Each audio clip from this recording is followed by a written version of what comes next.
Io risparmierei tutte le parole che ho per recuperare lo sporamento e chiederei al tecnico se può inviare il video che ha mandato il presidente dell'AIDOS, il dottor Alessandro Sicora, che non è qui presente, ma che si presenzierà a noi, speriamo, attraverso questo video. Forse. Sì, hanno detto sì. Se volete vederlo vi conviene andare dall'altra parte. Prego. Grazie a voi. Sentirci. Prego. Dov'è il nostro tecnico? La Stefania. È là. Grazie. Stefania.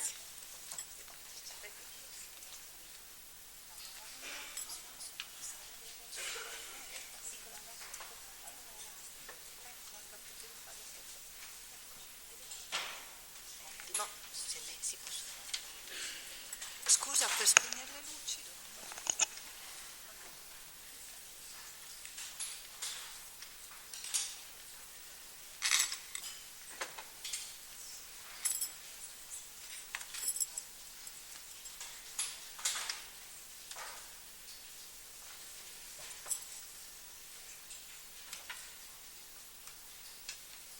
È il momento di suspense.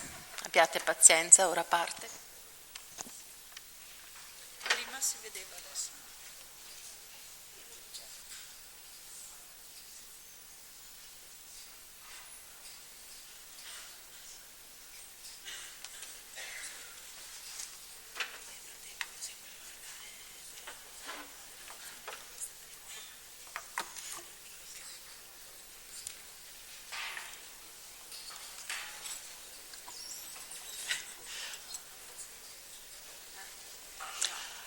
In questo momento di suspense ne approfittiamo per ringraziare Stefania Bon, perché se questo evento è stato così ben organizzato, se avrà così grande successo come il pubblico testimonia, è almeno al 90% merito suo. Quindi ancora grazie.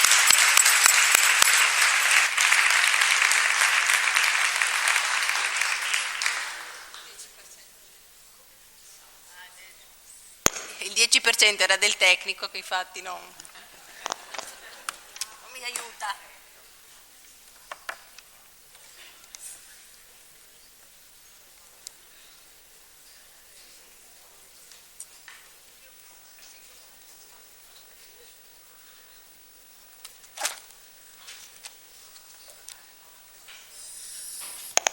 Proviamo altri 2 minuti, poi eventualmente inventerei il professor Basso a avvicinarsi,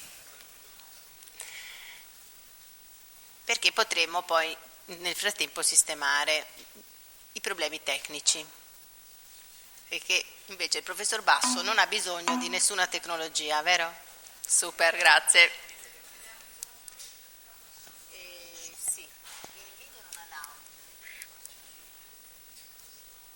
Benissimo. Professor Basso, tocca a lei, venga.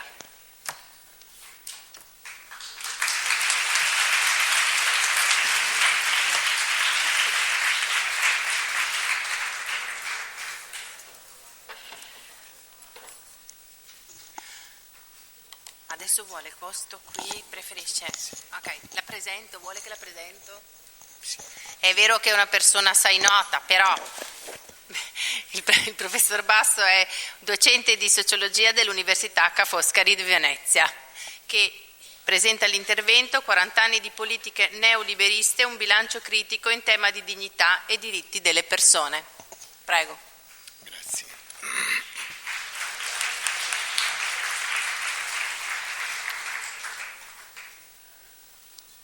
Buongiorno. Dunque, io ho scelto questo tema per questo incontro perché sembra a me un tema fondamentale e ineludibile, eppure viene molto spesso eluso, e l'effetto non voluto o voluto di questa illusione è naturalizzare, normalizzare l'epoca neoliberista come se essa fosse stata un'epoca necessaria, un'epoca obbligata, senza alternative. Io non la penso così, non l'ho mai pensata così e meno che mai la penso così adesso, quando abbiamo alle spalle non un'epoca incognita, ma una massa di elementi fattuali che ci consentono, io credo ci obbligano a tracciare un bilancio critico di questa epoca, specie se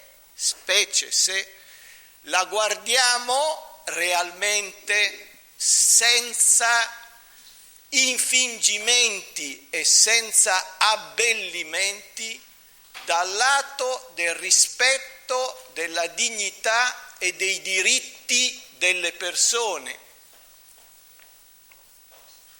Forse sarebbe il caso di dire dove tutto è cominciato, ma se andassimo a fondo ragionando su dove tutto è cominciato, ovvero nel Cile dell'11 settembre 1973, con un colpo di Stato che ha dato vita al primo esperimento di adozione delle politiche neoliberiste da parte di un governo alla scala mondiale, forse questo evento determinante, fortemente simbolico, un'epoca di libertà comincia con una dittatura militare, noi potremmo fermarci lì, ma il mio ragionamento vuole invece venire ad uno svolgimento dei fatti e anche necessariamente a quello che è accaduto in Italia negli ultimi 40 anni, anche alla vostra professione. Qual è stato il messaggio fondamentale che gli ideologi del neoliberismo ci hanno consegnato alcuni decenni fa? Io lo riduco all'essenziale.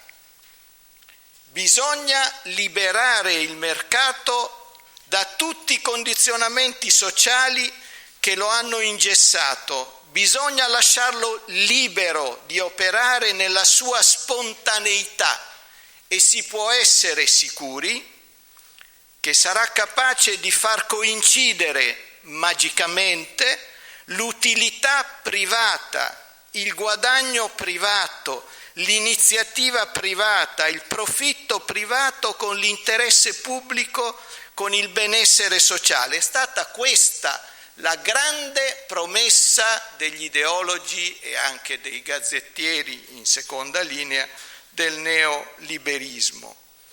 La disoccupazione, l'inflazione, allora era questo il male, l'indebitamento, la crisi, tutto ciò che di negativo c'è nella vita economica e sociale, ci è stato detto, dipende dal tentativo dello Stato di regolare il mercato ed in particolare dipende dal peso insostenibile delle politiche sociali, dei diritti sociali, della spesa sociale, della cittadinanza sociale. Di qui l'imperativo categorico degli ultimi 40 anni, liberare l'economia, le imprese e lo Stato dalla zavorra, dalla presunta zavorra dei vincoli sociali e dunque privatizzare, liberalizzare innanzitutto il mercato del lavoro, destrutturare il welfare state, demolire il vecchio diritto del lavoro all'insegna del primato del mercato sullo Stato e del privato sul sociale. Con quali risultati? Il paese guida nel mondo di questo processo di trasformazione epocale sono stati gli Stati Uniti. Guardate, basterebbe osservare con occhio lucido la discussione che avviene oggi negli Stati Uniti per l'elezione del prossimo presidente, l'autorità politica più importante del mondo, per avere un'idea della acutezza delle contraddizioni sociali in questo paese, che è tutt'oggi la guida di questo processo.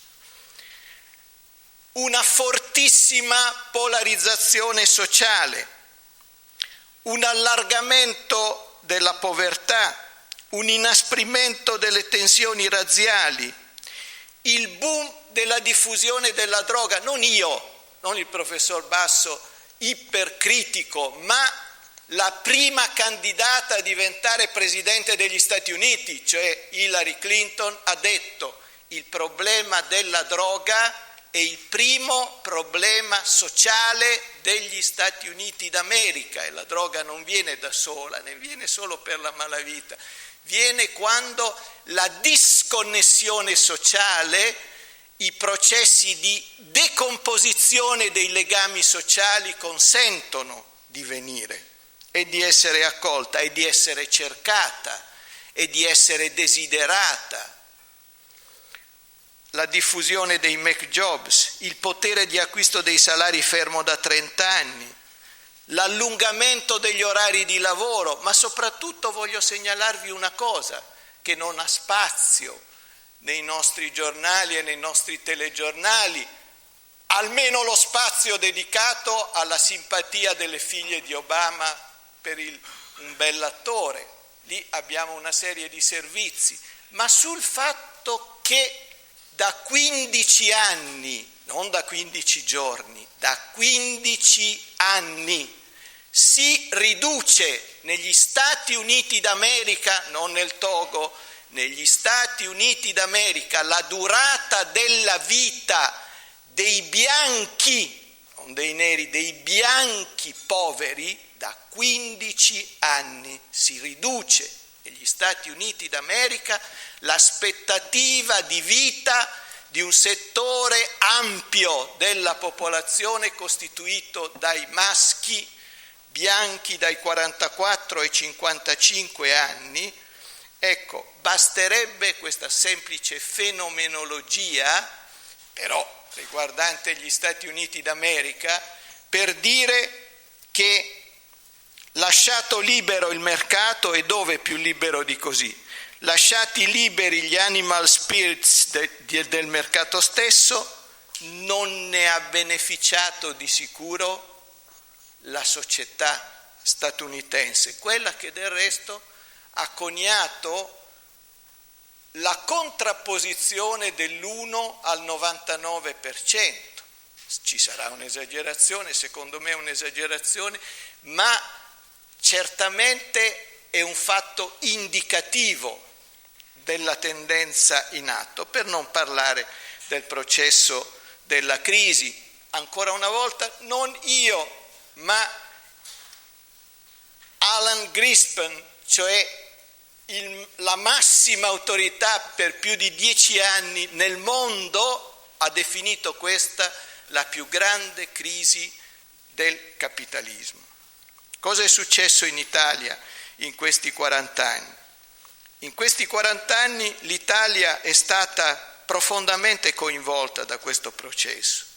In Italia accade quasi tutto dopo che è accaduto altrove, e quindi io dico grazie anche a una lunga, ampia ondata di conflitti sociali, operai, studenteschi, popolari, che hanno ampliato i confini della cittadinanza sociale e hanno anche modificato la vostra stessa professione, il vostro stesso lavoro, gli hanno dato maggiore risalto, maggiore dignità. Grazie a questo è stato solo all'inizio degli anni 90 che questa tendenza si è progressivamente affermata fino a dominare incontrastata negli ultimi 20 anni.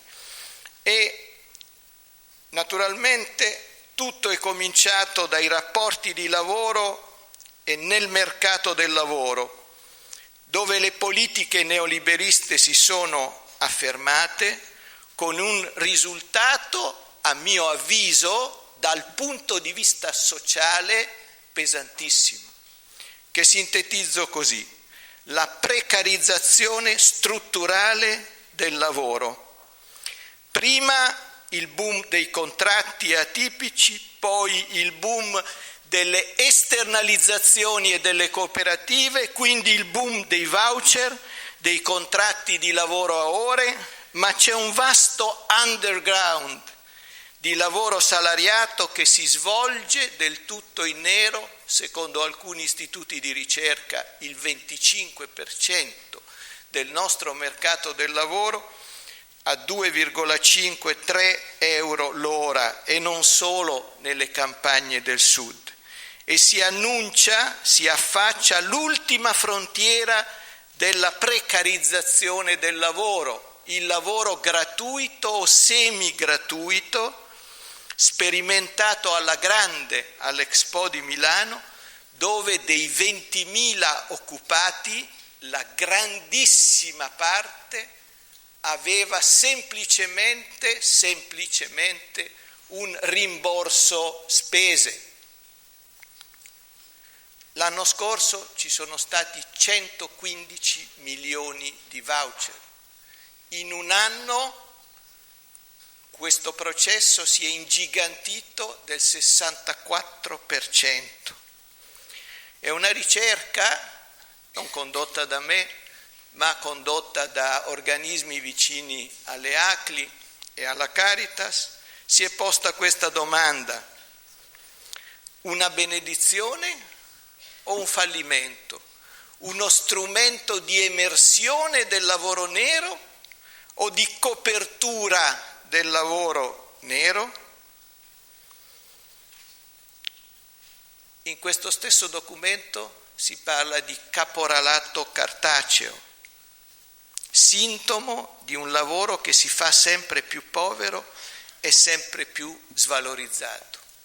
E se volessimo passare dalla fenomenologia dei disagi sociali, perché questi devono essere innanzitutto davanti agli occhi di chi svolge una professione del sociale come la vostra, se noi passassimo dalla fenomenologia degli Stati Uniti a quella della nostra società, cosa dovremmo dire dell'indice della disoccupazione giovanile, della ripresa dell'emigrazione dall'Italia, crescente negli ultimi anni?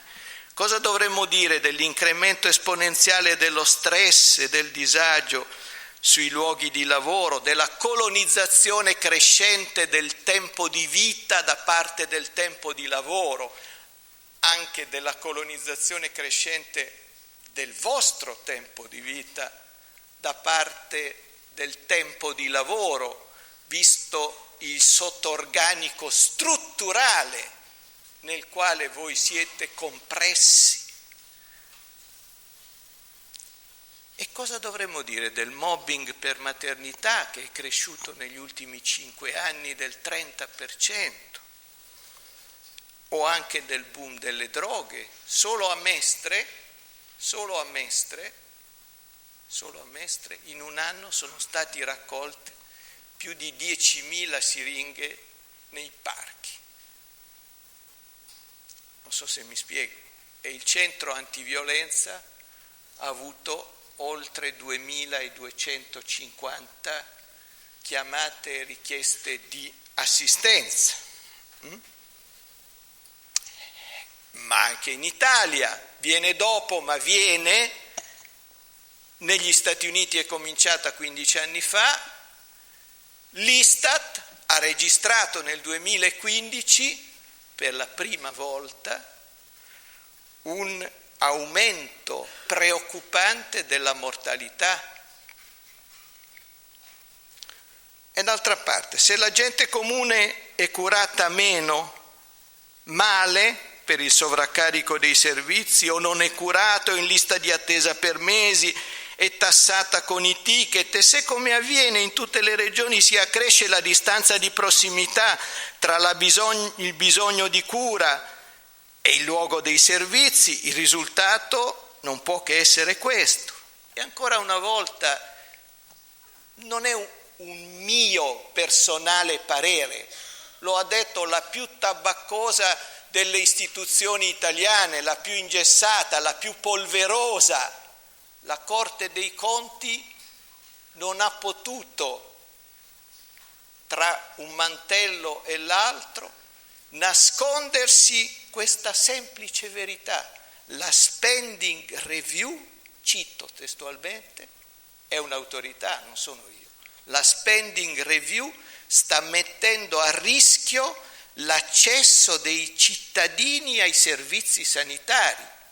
Non so se mi spiego, la ripeto.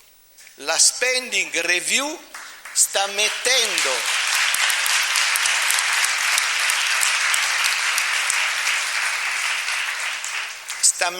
a rischio l'accesso dei cittadini ai servizi sanitari. Ed è questo il risvolto veramente interessante del cosiddetto federalismo fiscale, no? Centralmente la spesa non si comprime, ma localmente, e si sa che la gran parte della spesa sociale è spesa in carico alle regioni e spesa in carico ai comuni, centralmente si impone il taglio progressivo, lineare. Allora, il bilancio di 40 anni di politiche neoliberiste è indiscutibilmente un bilancio a due facce contrapposte. Per l'uno, il 10% che sia, è un bilancio trionfale, anche se ci dovrebbero spiegare quelli che ne fanno un bilancio trionfale come mai alla fine di una catena di trionfi ci troviamo dentro, Greenspan lo dice, alla più grande crisi della storia del capitalismo. Dovrebbero spiegarcelo questi maghi come sono riusciti ad avere questo risultato meraviglioso. L'altra faccia della medaglia, io credo, quella della dignità e dei diritti delle persone, ci dà un bilancio pesantemente, esclusivamente negativo. Il più grande e rispettabile dei sociologi italiani, Luciano Gallino, che vi invito a studiare, ha spiegato che è avvenuta in questi 40 anni un'incessante lotta di classe dall'alto. In che misura questo processo ha riguardato la figura, la funzione e l'attività degli assistenti sociali? Ho sentito dalla vostra Presidente regionale evocare con un senso di critica, giustamente, io credo, il periodo in cui la professione dell'assistente sociale era legata alla carità, alla beneficenza, all'assistenza, era una sorta di volontariato sociale remunerato. È stato un passo in avanti fondamentale per la vostra professione che si è consolidato negli anni, quello del passaggio da una fase storica di questo tipo ad una fase di riconoscimento di questa professione che, anche se lo si dimentica spesso, ha coinciso con il massimo della conflittualità sociale in questo Paese, perché la conflittualità sociale è salute, non è malattia, è salute. È la crescita della vostra professione, della dignità specifica della vostra professione è legata a quel periodo, anche se non lo si ricorda. Ebbene, negli anni 90 questo processo di riconoscimento si è consolidato, si è passati dalle scuole per assistenti a fini speciali, per assistenti sociali, collaterali alle università, va bene, vi ospitiamo, ma non esagerate con le vostre aspettative, alla creazione di corsi di laurea e poi di corsi di laurea magistrali e poi anche di dottorati, giustamente, perché un riconoscimento deve essere pieno.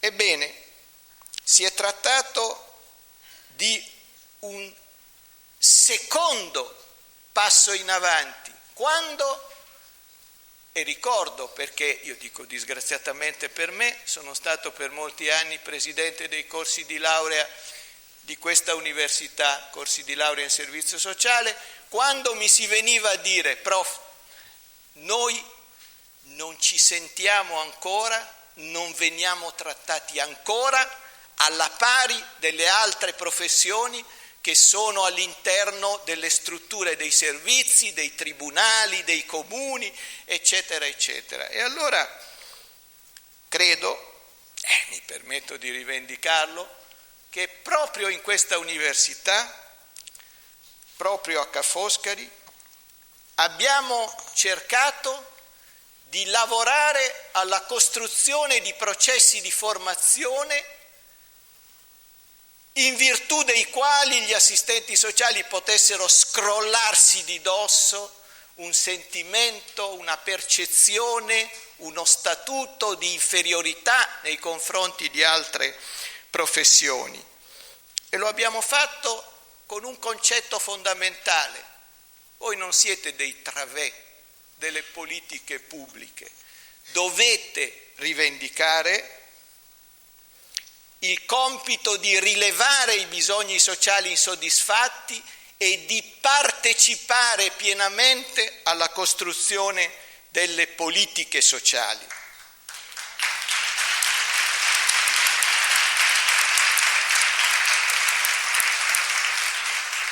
Persone dalla mentalità ristretta, devo dire anche ai nostri colleghi, chi mi conosce un po' sa che io non mando mai a dire le cose per sottintesi, hanno scambiato questa nostra impostazione per mettere in secondo piano i processi specifici di formazione professionale. Un'obiezione smentita dai fatti, perché basterebbe pensare alla cura speciale, direi specialissima, che abbiamo messo nell'accompagnamento, abbiamo riservato all'accompagnamento alla guida dei tirocini. Mi pare che anche qui si parli di un modello Venezia, o mi sbaglio? O no? Ecco, quindi vedete che un po' di memoria ce l'ho. Ecco, e basterebbe pensare ai nostri laboratori, alla magistrale, alla cura dei nostri docenti per introdurre sempre nei loro insegnamenti, insieme ad uno sguardo ampio sulle contraddizioni sociali del nostro tempo, la cura della professionalizzazione dei nostri studenti, per dire che invece è importante per contrastare questa tendenza generale e particolare che si è affermata negli ultimi 40 anni, un processo di formazione culturale forte. Su questo io concludo dicendo che questo processo viene a scontrarsi oggi con alcuni dati di fatto. Il primo è che il sociale viene via via assorbito dal sanitario, non solo in termini di bilancio, attenzione, ma anche in quanto c'è una sorta di sanitarizzazione delle politiche sociali. Secondo, che il sociale viene crescentemente assorbito dall'amministrativo e persino dal contabile, con la crescita delle incombenze burocratiche che sono sempre, tanto più quelle contabili quando i conti sono terribilmente ristretti, capaci di fiaccare le energie delle persone.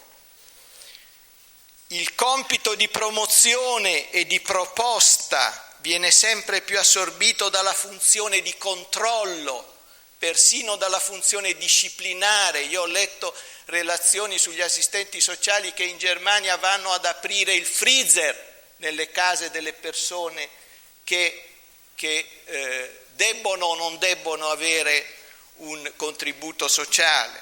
Ecco. Vedo una tendenza della tradizionale, vitale dimensione di equipe del lavoro a lasciare il campo a un processo di isolamento, a un individualismo che rende più deboli e che corrode il carattere. E addirittura vedo la tendenza verso una crescente delega al volontariato e vedo la tentazione di adeguarsi alla forza di queste tendenze. E allora la mia conclusione è questa, semplice e spero chiara. Non adeguatevi, non arrendetevi a questa tendenza che appare irresistibile, ma non lo è. Credete alla forza della immaginazione sociale, della conflittualità sociale, del conflitto sociale. Lavorate per un futuro diverso, ritornate a proporre l'allargamento dei diritti sociali, il soddisfacimento dei bisogni umani e sociali autentici.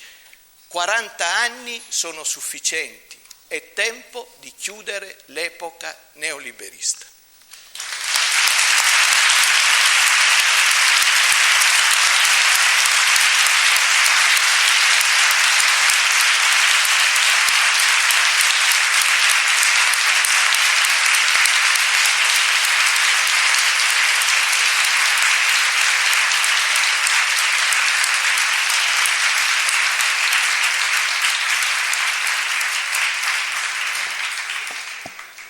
Direi che l'applauso alla conclusione del suo intervento, professor Basso, lascia capire quanto sia stato apprezzato. Grazie veramente.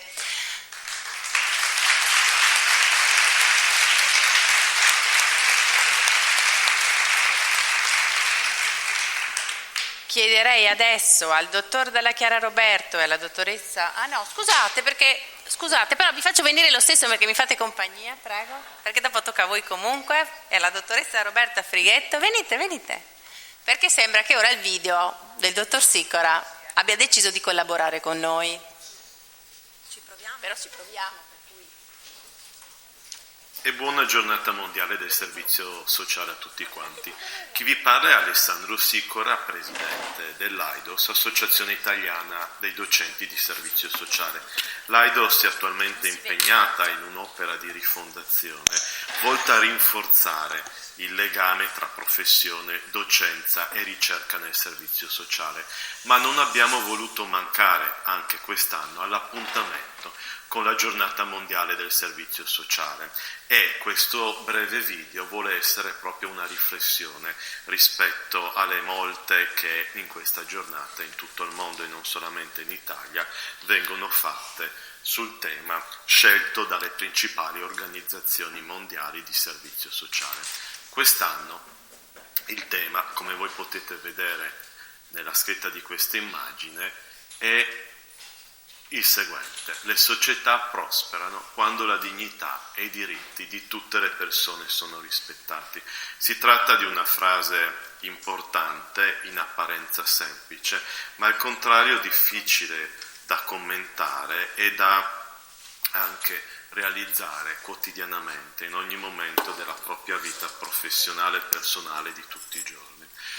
La parola dignità ha attirato in maniera particolare la mia attenzione e, come spesso si fa nel momento in cui si affronta un concetto in apparenza semplice ma in realtà molto complesso, sono andato a cercare alcuni riferimenti, in maniera particolare dizionario, la Costituzione italiana, il codice deontologico degli assistenti sociali, codice deontologico italiano. Una prima definizione, una vecchia definizione che voi vedete in questa slide, fa riferimento alla connessione tra la parola dignità, al aggettivo degno, ovvero all'essere meritevole di rispetto. Quindi la dignità e i diritti di tutti. E a tale dignità fa riferimento la Costituzione della Repubblica Italiana quando, all'articolo 3, indica che tutti i cittadini hanno pari dignità sociale e sono uguali davanti alla legge, senza distinzione di sesso, di razza, di lingua, di religione, di opinioni politiche, di condizioni personali e sociali. L'immagine che voi vedete sullo sfondo intende proprio richiamare la grande diversità, il valore anche della diversità di ciascuno di noi da un lato, ma quanto questa diversità non deve far mancare la pari dignità, non deve far mancare il diritto ad avere rispettati per l'appunto tutti i propri diritti. E il richiamo in quest'articolo all'essere compito della Repubblica quella di rimuovere gli ostacoli che si frappongono proprio a questo riconoscimento di pari dignità, in modo specifico alla libertà dell'uguaglianza dei cittadini, richiama anche una delle ragioni d'essere, se non proprio la ragione d'essere principale delle politiche sociali, e anche la ragione d'essere di una professione importante quale è quella dell'assistente sociale. Professione che, come sappiamo tutti, si è data un codice deontologico che nella sua ultima versione, quella del 2009, ripete per 8 volte la parola dignità. In più articoli, 2 sono gli articoli che vedete in questa slide. In maniera importante rispetto al discorso prima si esprime l'articolo 5. La professione si fonda sul valore, sulla dignità e sulla unicità di tutte le persone, sul rispetto dei loro diritti universalmente riconosciuti e delle loro qualità originarie, quali libertà, uguaglianza, socialità, solidarietà, partecipazione, nonché sull'affermazione dei principi di giustizia ed equità sociali. Mi sembra interessante anche il richiamo all'articolo 17, la dignità della professione dell'assistente sociale, che viene poi richiamata in ulteriori articoli del codice deontologico. No, non mi fermo su questo aspetto, il tema della dignità della professione sarebbe un tema da affrontare a parte, un tema estremamente importante. Voglio tornare un attimo sul concetto base che nella frase che abbiamo visto in precedenza viene richiamato. Le società prosperano quando la dignità e i diritti di tutte le persone sono rispettati.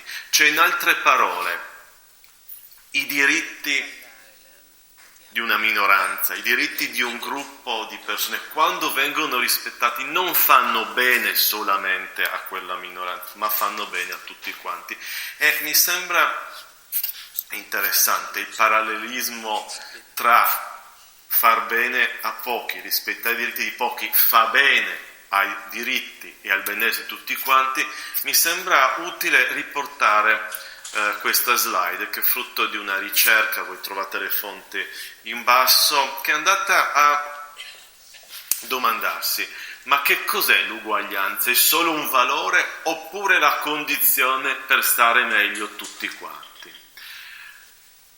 Quello che voi vedete in questa slide è estremamente interessante e può essere riassunto con